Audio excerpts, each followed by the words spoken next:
with her ex. So I made the same mistake with everyone she hates. So this isn't going to be one of those stories where I need advice or anything, because the entire thing has already come to a close. But I think there's certainly a lot that can be learned from the BS that I just had to experience, and since I learned a lot from stories that others have told here, I think that it's only right that I bring my own tale to the table. I'm certainly in the mood to make light of the situation because I got my get back, and I got it good. I work at a certain large financial institution in the US, and I'm not bragging, but I'm doing pretty great for myself, with a lot of potential for growth, and all of this while I'm just still 32. During a conference I went to about 6 years back, I chatted with the woman who was sitting beside me, and we got along so well. A few months after that, we started dating, and we've been dating ever since. She just turned 30 a few days ago, but naturally, with the way things ended up, there was no need to call her to send wishes or anything of the sort. It was actually on her 29th birthday that I popped the question, and she said yes right away. There's a bit of a smile on my face looking back at that because it was one of the happiest days of my life, and I'm sure of hers. But that's soured a lot now. Aged like unrefrigerated milk. Either way, I asked her to marry me, she said yes, and we were engaged. Happy days, am I right? Now, I'm not certain if I'm the only one who has experienced this before, but when you deal with women who are too scared to talk about their sexual adventures with their friends, you, as a partner, might end up being the person they choose to start yapping to. I've had this happen in 2 separate relationships, of which this was one of them. I think most men don't want to continually hear stories of all the men that their girlfriend or fiancé or wife has slept with. It's the same way I don't attempt to indulge any woman with the people I've slept with. Anyway, it happened a few times before I finally told her that I really don't care to hear all of her stories. But before that point, I had heard a lot about her most recent ex. I think it is fair to hear about exes in any new relationship, but I don't need the sexual details. The guy's name was Chris, and they had a pretty toxic relationship, but he was so good in bed. Of course, we had slept together at this point, and I had to wonder whether I was that good in bed too. Maybe less O's for me. Supposedly the bedroom situation was what kept her in such a toxic thing, which I'll admit was a red flag for me, but she was much younger and by extension, naturally much stupider, so I let it slide. Anyway, that's necessary background to what I have to say next. I heard a lot about Chris in the early stages of the relationship, but after a point, nothing else. At that point, I assumed she had finally gotten over him, and that was good enough for me. I stopped hearing about him about 2 years in, even sparingly. So let's fast forward to the post-engagement stage. I and my fiancée, Sandy, were already getting into the planning phase of things. We're both from relatively well-to-do homes. I personally wouldn't say my upbringing was wealthy or rich, but I've been told I'm out of touch before, and I accept my perspective might be a bit untrustworthy. Either way, both parents wanted something relatively big. I was fine with the friends and family type of situation. No uncles or aunts I hadn't seen since I was a toddler, but everyone, including Sandy, wanted it to be spectacular. So I gave up and let them have their way. Now, here's where things get fun. Admittedly, this is where things went to hell for me back then, but as I said, I'm trying to be relatively lighthearted about the situation now. We were searching for a venue and everyone wanted something in some kind of scenic location, like a private beach, a 10,000-year-old church, city hall, and on and on. Fortunately for me, I made it clear that I was just fine finding an event space in the city, but I was told I didn't have vision, so I told them they could do all the groundwork regarding the location. I wouldn't be stressing myself over something that I wasn't that concerned over. So, regarding a venue, Sandy told me that she was going to check out 3 of them with a friend, and I was totally fine with this. I mean, what was there to object to? She's been with a friend to try out caterers and to look at dresses, so big whoop. So the day goes by, and she tells me that she checked out a few places with this friend, and that a certain old church was tickling her fancy quite nicely. She said she was going to check it again in a few days with the same friend, just to make sure she still felt the same way about it, and I told her that was fine. Because once again, I didn't care about the venue, and there was nothing that I could see to make any aspect of the situation seem off. Eventually, she went back to check the venue out with her friend again, and the consensus was that it'd be the place for her. So we put our name down, and we'd have to pay a deposit within 30 days to book the day for ourselves. I eventually did, so the venue was set. Now, everything went swimmingly for the next few weeks. Wedding preparations continued along just fine, with additional things being settled, but for the most part, we hadn't put down too much money. I am very fortunate to have had things happen the way they did, because one day, when my wife went to sign for delivery, she left her phone on the kitchen island. And who do I see a notification from? Chris. "You there, babe?" I was very tempted to go through her messages, but she came back within seconds holding the package she had picked up. I had no confirmation that it was the same Chris, but if there was another Chris calling her babe, I think that it'd somehow be worse in its own special way. It had to be her ex. Now, I was able to keep my emotions in check because I know how guys can be. He could be an ex being pushy or trying his luck with pet names and sexual innuendo, and she might be completely unreceptive to it. But as long as she had no idea I knew, I could wait for an opportunity to read more. That opportunity came about 10 days later when her friend came to pick her up to go look at flower arrangements. She just happened to forget her phone, which was perfect for me. There was a chance of her coming back to get her phone, but I wasn't going to waste the chance. So I picked it up and went straight to her messaging app and looked for Chris. They had been talking. In fact, they had been talking a lot. There was a lot of regular stuff there, some talk about the wedding. He mentioned the venue and how beautiful it was, saying, "We should go there again sometime, outside of wedding duties." Ah, so he was the friend she went with. It only rushed back at that moment that she hadn't given me a name, and she usually did. She went with her ex, of all people. The same Chris I hadn't heard of in ages. The same Chris who was so amazing in the bedroom. That spurred me to keep reading up and up and up. Yeah, until I got to the juicy bits. There was a lot of sexting, a lot, and it was as explicit as you could imagine. Well, it remained in text form for the most part, but there were pictures exchanged. I had to go far up, but it was right around the time that they went to check out the old church the second time. Things were relatively sanitary from there down, besides pet names being thrown around. I couldn't tell if they had slept together, but she clearly didn't regret what they had done at that point, because they were still talking actively. She was keeping the idiot on speed dial. That's when I heard the door unlock. Now at that moment, I considered putting her phone down. I really strongly considered acting like I wasn't doing anything. But you know what? I said to hell with that. I let her walk in on me holding her phone.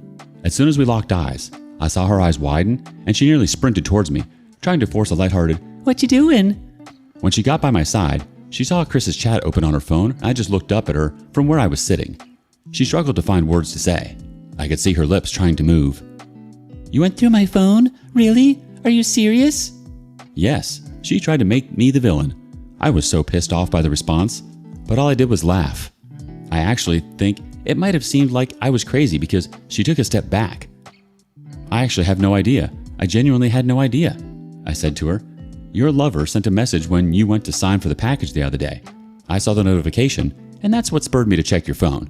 I definitely had reason to do this, so don't even try to flip things on me. Because if things had gone your way, I still would have been stupidly ignorant, and you would have continued to cheat on me with Chris." She started to mumble and tell me how it wasn't what it looked like. "I know you guys slept together." I was bluffing hard, but I just had a gut feeling. She denied it right away, but I stood my ground and told her to stop lying. She denied it again, and I placed her phone on the table and pushed it towards her. I can't marry a liar.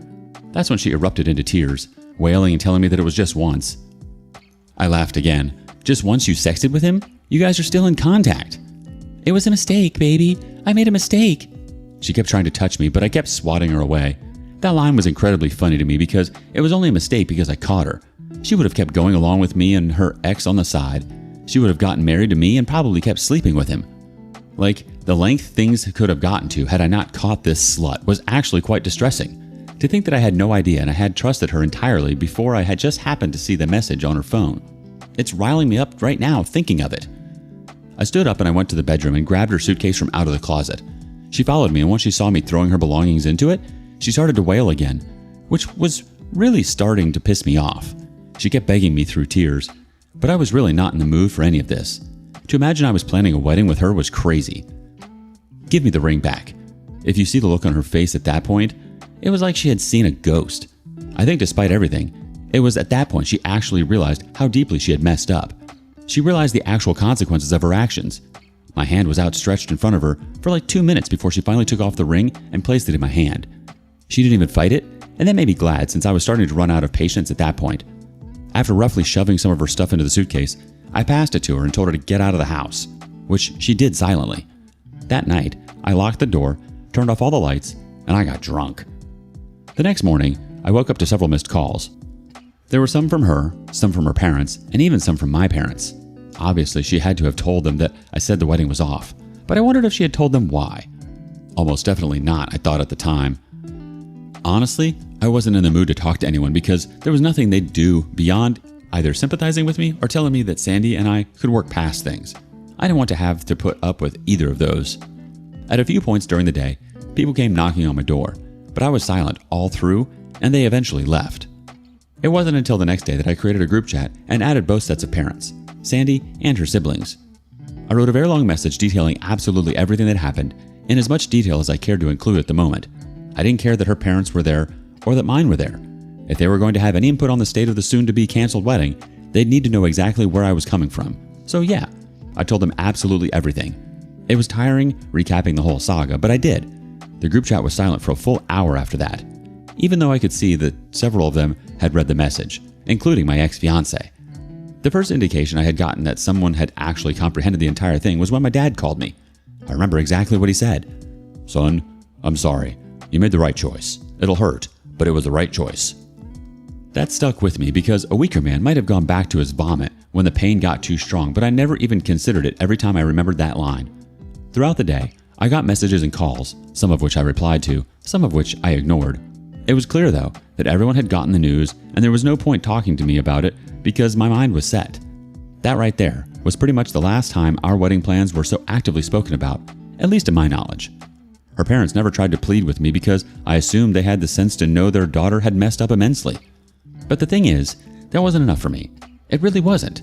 I really had to make Sandy hurt the same way I did because calling off an engagement isn't real pain for her if it was merely the consequences of her actions. The first thing I wanted to do was get at Chris, but I really couldn't figure out how. I had no real dirt on him. I did hope that Sandy would want nothing to do with him, seeing as he was the root of all the embarrassment and pain she had gone through. After all, her immediate family all knew she was an unfaithful hoe, and that was satisfying. It probably would have helped if I had come to ask for help here on how I could get back at Chris, but honestly, my mind wasn't in the right place at the time. I hope he can understand that. So I let him go despite not wanting to. However, the real person I needed to get back at was Sandy, and I had a plan. Here's the thing. We weren't together anymore. Anyone I chose to sleep with at this point was entirely fair game, even if it was her sister. No, I wasn't planning to sleep with her sister. I'm just making a point. The thing was, I wanted to make sure it had hurt her a lot. So I had two options. Sleep with the people she loves the most, or sleep with the people she hates the most. Considering how our relationship had gone down the toilet, all her best friends would have been aware, and they'd be difficult terrain for me to navigate. However, the people she hates would be a different kind of evil. I mean, if you're reading this, think about it. How would you feel if your partner slept with the annoying guy at the office who you absolutely hate?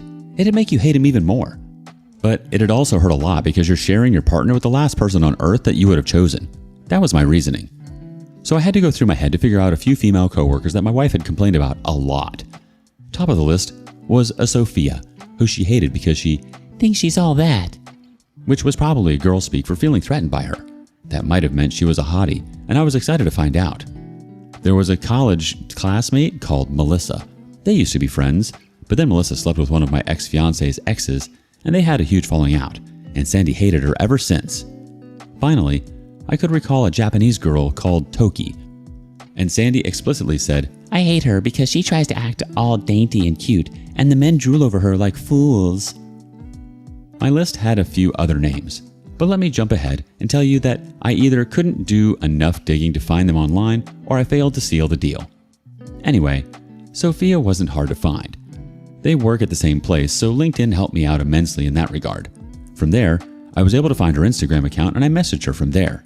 I use Instagram a lot, and I'm not trying to be conceited, but it's a pretty attractive page to those who like slightly lavish lifestyles. I had a lot of cool outfits, my Audi showed up a few times, and a few vacations I had been on also made features. When I followed Sophia, she followed right back within minutes, and I sent her a message. I played my usual slick talk, and I could clearly tell she was into me. This went on for a day more before I asked her if she'd like to go on a date, and she said yes. I made it very clear that day to take several photos of her and with her, and I made sure she looked amazing in each one. That date had a happy ending, if I say so myself. The next one was Melissa. Now, at this point, I realized that I was doing a lot in the name of revenge, but I was committed. Melissa lived 2 states over, but I still sent her a message on Instagram anyway.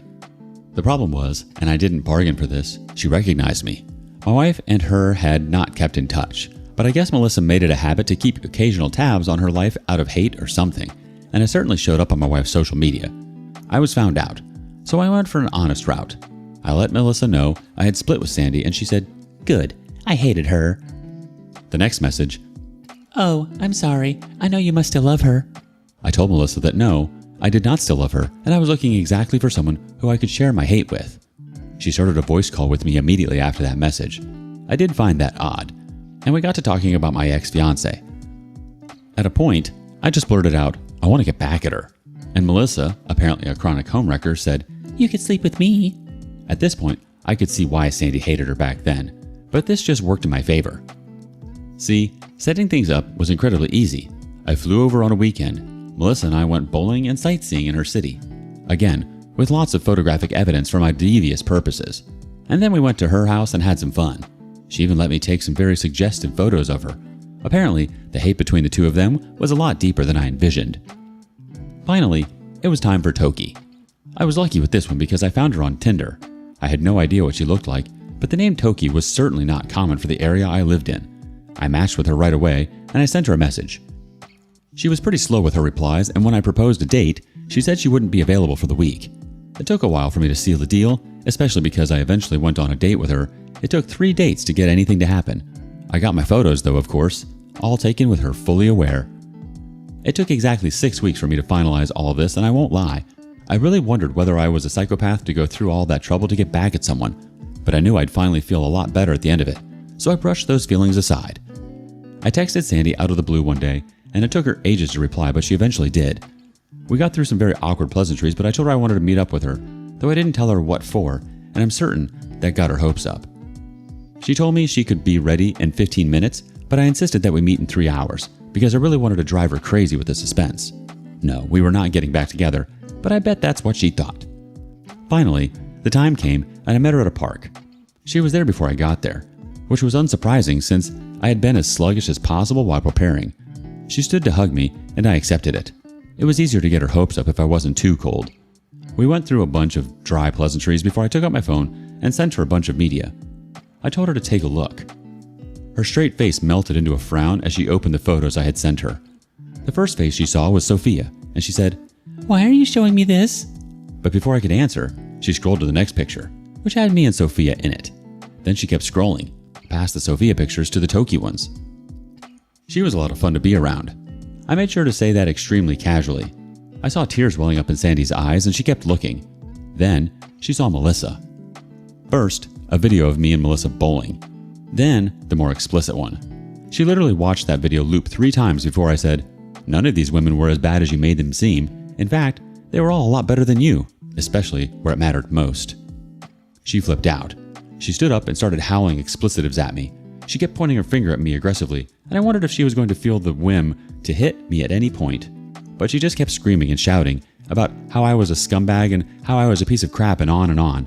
Honestly, I kind of zoned out because I was reveling in the way she was shaking with rage. At a point, she said, "You made it seem like you're a saint, but you're worse than me." I stopped her there. I wasn't the one who reconnected with my ex, slept with him, kept having charged conversations with him, and did all that while I was engaged. I'm not engaged now, and that's because of everything you did. So if you're mad, you can only be mad at yourself. I said all of that calmly, and I stood up. Really, you can only be mad at yourself, Sandy. This was simply what you deserve. She started to cry again, and this time she looked truly broken. But that was it for me. Seeing that look was closure. I truly felt satisfied that I had done what I needed to do. Since then, I haven't heard from her, even when she turned 30. But to be honest, I prefer things that way. I don't know if this is practical advice for anyone, but I don't think that any woman is beyond cheating, because that's what I thought about my ex-fiancée, and I was proven wrong. If you can sign a prenup, please do, because I was lucky to get out of my situation before marriage. All I can really say, as a parting note, is that you should always stay vigilant. If you need to check your phone, do it, especially if you have reasonable suspicion. It's not worth it living with someone who is giving you trust issues. I managed to get out of my situation, and for the sake of all you younger and even older men out there, I hope you do too. First off, your reaction to stumbling upon your fiancé's affair is both unexpected and oddly amusing. Most people would have been devastated, but you laugh it off like it's just another day at the office. And your nonchalant attitude towards the whole situation is both hilarious and slightly unnerving. I can't tell if we should be best friends or you're my worst nightmare. But then your revenge plot kicks into high gear, and boy, is it something else. I mean, betting not 1, not 2, but 3 women your ex despises? That's some next level payback right there. You know what they say, keep friends close and enemies closer. What do you think of OP's revenge tactics? Let us know your thoughts in the comments below.